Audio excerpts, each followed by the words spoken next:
Hola, soy Darío Córdoba. En este caso vengo a hablarles un poco de la biotecnología agraria, que es esa biotecnología que busca mejorar condiciones productivas para cada uno de los cultivos que tenemos en los medios.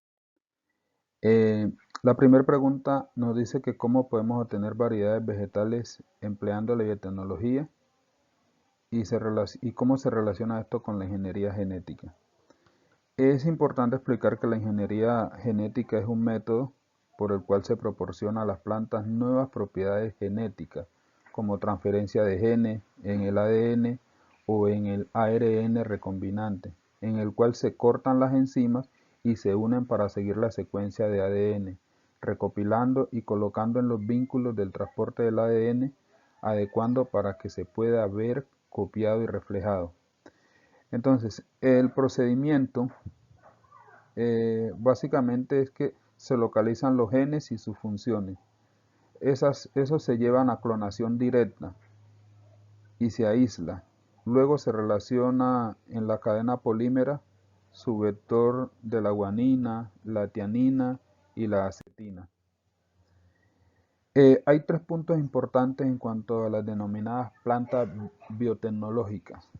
Las plantas biotecnológicas son las que tuvieron algún tipo de cambio técnico o tecnológico, científico.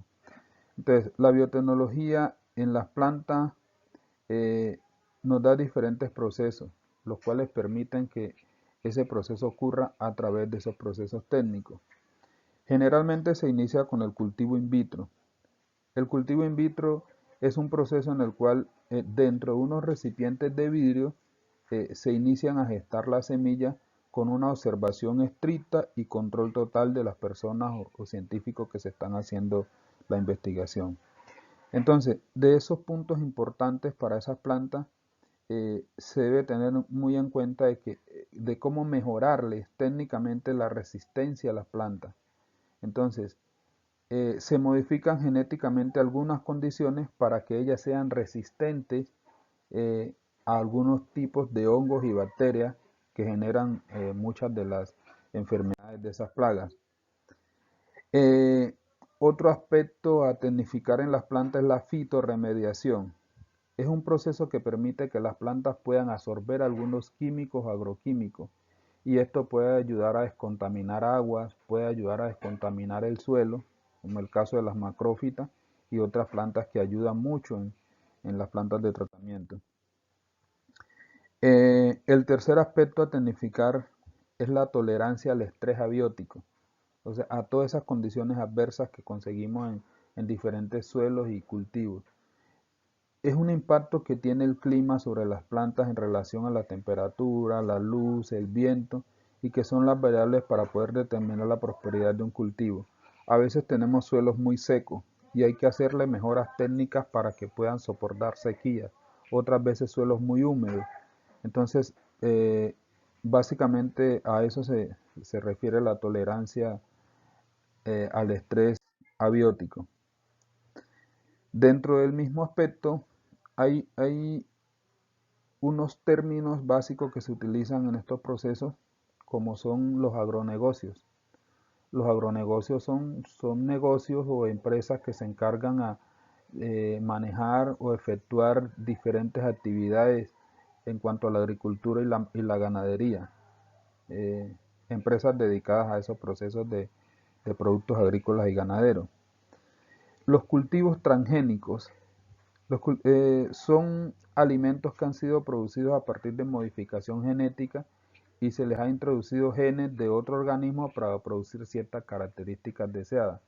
Es por ejemplo cuando recuerdan que hubo un brote de gripe aviar, la gripa del pollo.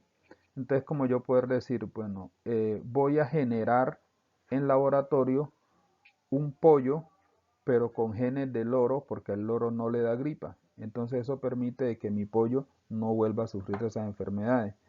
O el caso, por ejemplo, del maíz. Yo tengo una mata de maíz que me produce 4 mazorcas, una variedad de maíz que me produce 4 mazorcas. Entonces yo puedo buscar el gen de un cultivo que produzca bastante o de un animal que produzca bastante. Entonces yo busco un roedor.